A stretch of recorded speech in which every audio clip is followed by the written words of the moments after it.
Sa video na ito ay pag-uusapan po natin si Stellar at ang kanyang native coin na si XLM.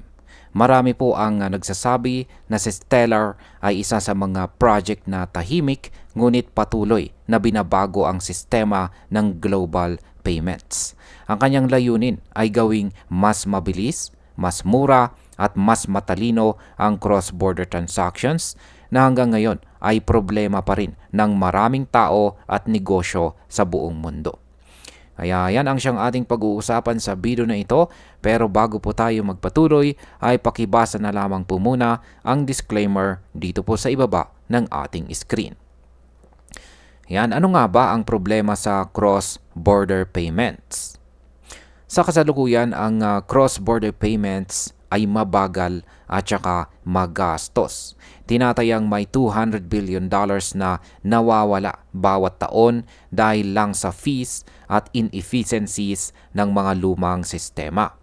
Para sa mga negosyo, mas mabigat pa ang epekto dahil mula sa kabuuang $3.4 trillion na international transactions, umaabot po sa 4% ang average na nalulugi sa fees. Mas malala pa para sa maliliit na negosyo dahil maaari itong umabot sa 5% hanggang 8%. Ang impact po nito sa market ay malinaw.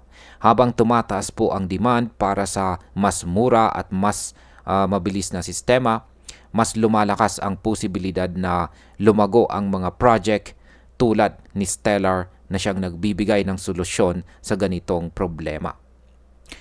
Gaano po kalaki ang binabayaran ng mga tao sa fees? Sa US lamang, noong taong 2023, umaabot po sa $17.9 billion ang ibinayad ng mga individuals at small businesses sa cross-border transaction fees.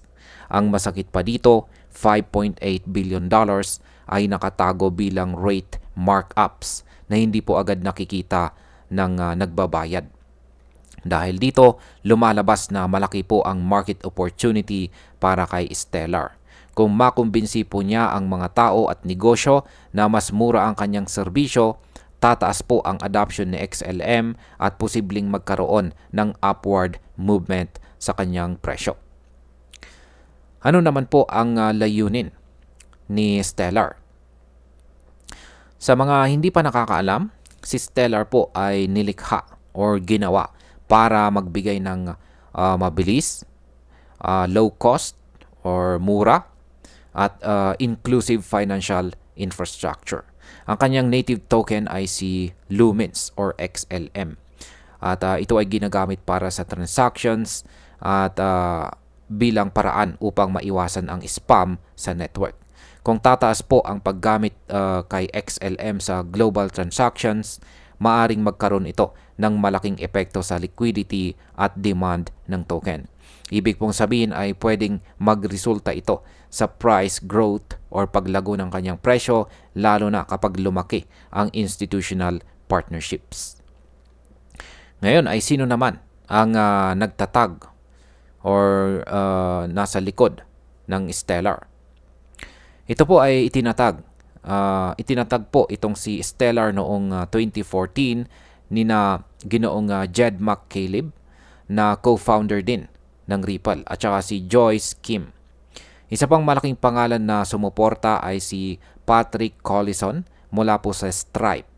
Pagkatapos nito, nabuo ang Stellar Development Foundation or SDF na siyang nag-oversee sa buong project. Ang kasaysayan ng kanyang mga founder ay nagbibigay po ng kredibilidad.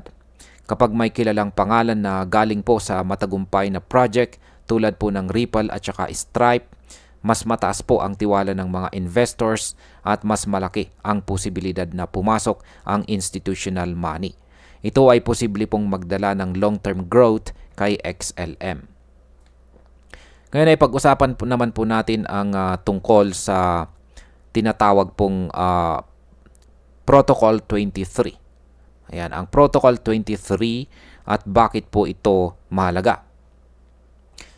Ayan, ngayong taon ay mag-i-introduce po itong si Stellar ng tinatawag na Protocol 23. Ang layunin nito ay gawing mas scalable ang network sa pamamagitan po ng parallel transactions, mas magandang developer tools, at mas mabilis na proseso ng data.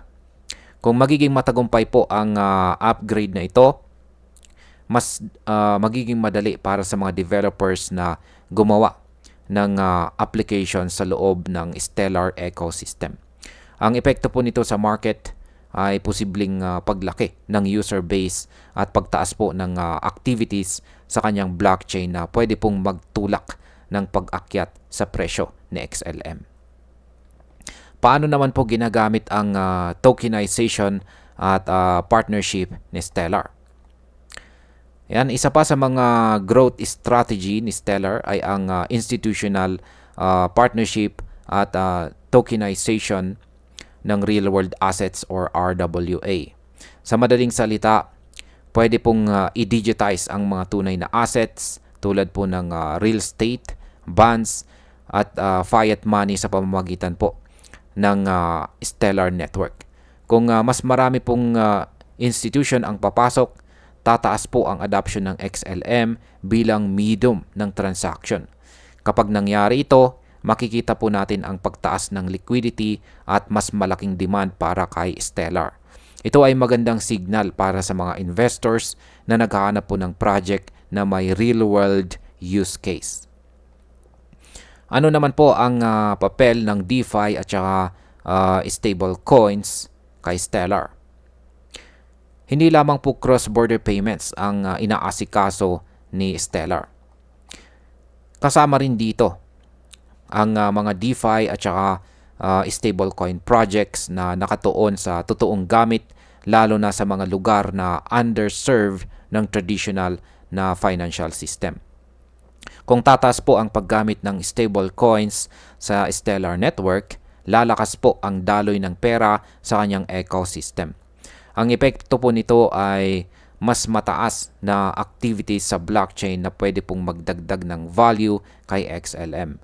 Ito po ay nagbibigay ng mas matibay na case para sa long-term adoption.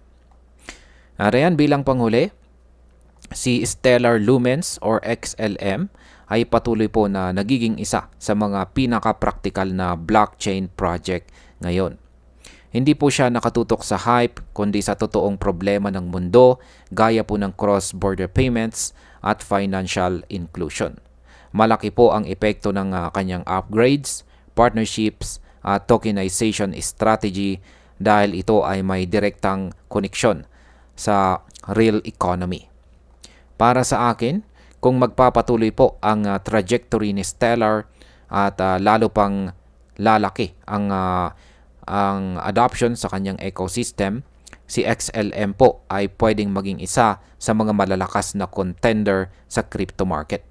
Ang kanyang practicality at malinaw na use case ay nagbibigay po ng mas malaking posibilidad para sa matagalang paglago ng kanyang presyo. At ayan, hanggang dito na lamang po tayo sa video na ito mga ka-crypto. Marami pong salamat sa panonood. Ingat po tayo lagi at God bless po sa ating lahat.